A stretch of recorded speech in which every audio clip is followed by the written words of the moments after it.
माँ। देर रात हो रही थी।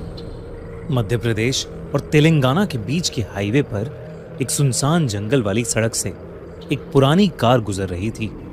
35 साल की मानवी गाड़ी चला रही थी और पीछे की सीट पर उसका 5 साल का बेटा आरुष सो रहा था और उसकी 10 साल की बेटी रिया खामोशी से खिड़की के बाहर अंधेरा ताक रही थी। मानवी के हस्बैंड की कुछ साल पहले ही मौत हो गई थी और वो अपने बच्चों के साथ मध्य प्रदेश से तेलंगाना के अपने होम टाउन जा रही थी, क्योंकि वो अब अपने छोटे से घर में एक शांत जिंदगी बिताना चाहती थी। उस जंगल वाली सड़क में एक अजीब सी ठंडक थी और उससे भी अजीब सन्नाटा। दूर दूर तक कोई भी कार नहीं थी। थोड़ी देर बाद मानवी के सर में तेज दर्द उठा। उसने पहले सोचा कि थकान है, लेकिन दर्द धीरे धीरे बढ़ता गया। तभी रिया ने अपनी पीठ पकड़ी और वो जोर से चिल्लाने लगी। इतने में आरुष भी उठकर रोने लगा और कहने लगा कि कोई उसका पैर पकड़ रहा है। मानवी ने जोर से कार की ब्रेक्स लगाई। कार झटके से रुकी। हर तरफ अंधेरा था। मानवी ने पलट कर देखा तो उसके बच्चों के पैर और शरीर किसी चीज से जकड़े हुए थे, जैसे पेड़ की टहनियों ने उसके बच्चों को कैद कर रखा हो। मानवी को कुछ समझ नहीं आ रहा था और इससे पहले कि वो कुछ कर पाती, उसकी कार के शीशे टूट गए और वो टहनियां उसके बच्चों को जकड़कर जंगल के अंदर ले गईं। मानवी जल्दी से दरवाजा खोलकर अपने बच्चों की जान बचाने के लिए जंगल की ओर दौड़ी। हवा में एक अजीब सी बदबू थी, जैसे हर जगह सड़ा हुआ मांस हो। सभी पेड़ जोर से हिलने लगे, जैसे कोई तूफान आने वाला हो। जंगल के अंदर से एक अलग ही डरावनी आवाज आ रही थी, जैसे कोई बहुत भयानक राक्षस उसके अंदर से गुर्रा रहा हो। मानवी जंगल के अंदर घुसती जा रही थी और अपने बच्चों को पुकारती जा रही थी, लेकिन उसे वो कहीं नहीं दिख रहे थे। अचानक एक पेड़ की टहनी सीधा आकर उसके सर पर लगी और वो बेहोश होकर नीचे गिर पड़ी। जब उसकी आंख खुली तो एक बूढ़ी सी औरत उसके पास खड़ी थी। उसके हाथ में एक मशाल थी। मानवी बहुत बुरी तरह से जख्मी थी। उस औरत ने मानवी से कहा कि ये जंगल मायावी है और अगर वो अपनी जान की सलामती चाहती है तो उसे वहां से चले जाना चाहिए। उस बूढ़ी औरत ने मानवी को बताया कि उस जंगल में व्राणक नाम का एक राक्षस रहता है। वो एक भयानक खूंखार दैत्य है जो भूत माता काली का बेटा है। भूत माता काली देवी पार्वती का एक प्रचंड रूप है, जिन्होंने सब जीव जंतु भूत प्रेतों को जन्म दिया था। पर उनका बेटा व्राणक बहुत ज्यादा दुष्ट था, जिस वजह से भूत माता ने उसे कभी अपना प्यार नहीं दिया। लेकिन वो फिर भी नहीं रुका और तब भूत माता ने उसे इस जंगल में ही हमेशा हमेशा के लिए बंद रहने का श्राप दे दिया और व्राणक जंगल के एक बड़े से पेड़ में ही कैद हो गया। व्राणक ने तब से हर मां से बदला लेने की कसम खा ली। वो हर बच्चे से नफरत करता था जिससे उसकी मां को प्यार मिला हो। उसने आसपास के हर गांव के बच्चे को खाना शुरू कर दिया और इसलिए उस जगह के आसपास कोई बसावट ही नहीं थी। ये सब सुनकर मानवी का दिल बैठ गया और वो फूट फूट कर रोने लगी।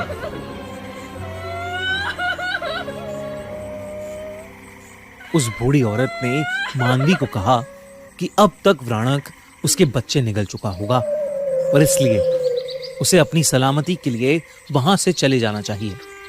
लेकिन मानवी ने उससे कहा कि वो एक मां है और वो अपने बच्चों को ऐसे छोड़कर हरगिज नहीं जाएगी, चाहे उसकी जान ही क्यों ना चली जाए। इस पर उस बूढ़ी औरत ने उसे आशीर्वाद दिया और कहा कि भूत माता काली तुम्हारी रक्षा करे। और इसके तुरंत बाद जब मानवी ने बूढ़ी औरत की तरफ देखा तो वो वहां पर थी ही नहीं, बल्कि वो दूर दूर तक कहीं दिखाई दे ही नहीं रही थी। ऐसा लग रहा था कि जैसे वो हवा में कहीं गायब हो गई हो।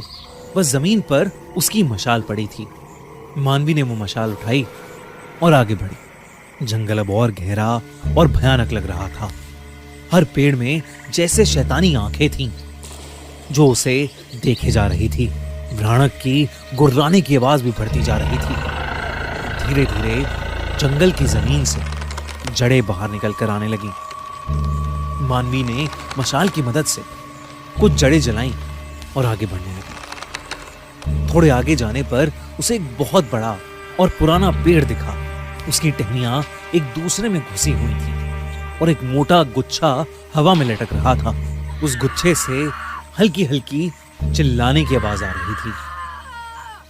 तब मानवी ने देखा कि उस पेड़ की टहनियों से लिपटे आरुष और रिया दर्द में छटपटा रहे हैं।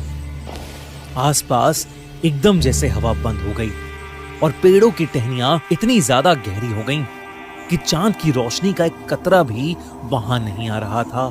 तब सिर्फ एक लाल आंखों का जोड़ा अंधेरे में चमक रहा था। मानवी को समझ आ गया कि उसके सामने भ्राणक है, वही दैत्य जिसके बारे में उस बूढ़ी औरत ने उसे बताया था। उसका रूप इंसानों से परे था।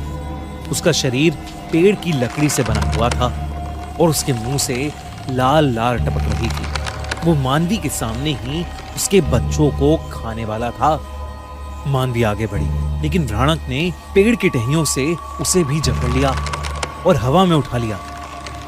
उसके हाथ से वो मशाल छूट गई। जकड़ और टाइट होने लगी और मानवी अपना दम खोने लगी।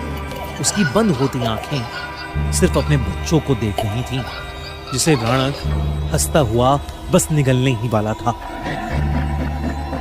तभी उसे भ्राणक के पीछे वो बूढ़ी औरत वापस दिखी। आसमान में जोर की एक बिजली कड़की और वो औरत एकदम से एक भयानक देवी में बदल गई। भ्राणक उस देवी को देखकर बहुत ज्यादा गुस्से में आ गया और उस जंगल में एक जोर का तूफान शुरू हो गया। एक एक करके पेड़ गिरने लगे। मानवी की आंखें बंद होने वाली थी। उसने रोते हुए एक आखिरी बार अपने बच्चों का नाम पुकारा और उसकी आंखें बंद हो गईं। उसकी चीख एक मां की चीख थी। लेकिन उसके ठीक बाद मानवी की आंखें फिर से खुली। इस बार उसकी आंखें लाल थीं और मानवी में एक अजीब सी ताकत आ गई थी, जैसे स्वयं देवी उसके अंदर आ गई हों। उसने एक और गुहार लगाई और पेड़ की सारी टहनियां टूट गईं और वो आजाद हो गई। उसने नीचे पड़ी मशाल को उठाया और भ्राणक जिस पेड़ से बंधा था उस पेड़ की जड़ों में आग लगा दी। भ्राणक ने पीछे हटने की कोशिश की, लेकिन बहुत देर हो चुकी थी। अचानक वो टहनियों का गुच्छा खुल पड़ा और आरुष और रिया जमीन पर नीचे गिर पड़े।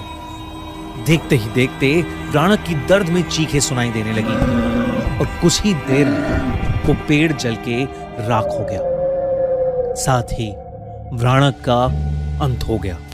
मानवी को अचानक से चक्कर आए और वो नीचे गिर पड़ी। उसके सामने भूत माता काली देवी प्रकट हुई और मानवी के सर पर अपना हाथ रख के उगते सूरज की रोशनी में समा गई। मानवी और उसके बच्चों के शरीर पर लगी चोटें कुछ ही पलों में अपने आप गायब हो गईं। उसके बच्चे होश में आए तो उन्हें कुछ भी याद नहीं था। मानवी ने अपने बच्चों को उठाया और जंगल से बाहर निकल गई। अब पूरी तरह से सुबह हो गई थी। पेड़ चुप थे और जमीन ठंडी हो गई थी। उस रात एक मां ने अपने बच्चों को मौत के मुंह से निकाला था और इस दुनिया को एक बार फिर बताया था कि इस दुनिया में सबसे शक्तिशाली कोई है तो वो एक मां है।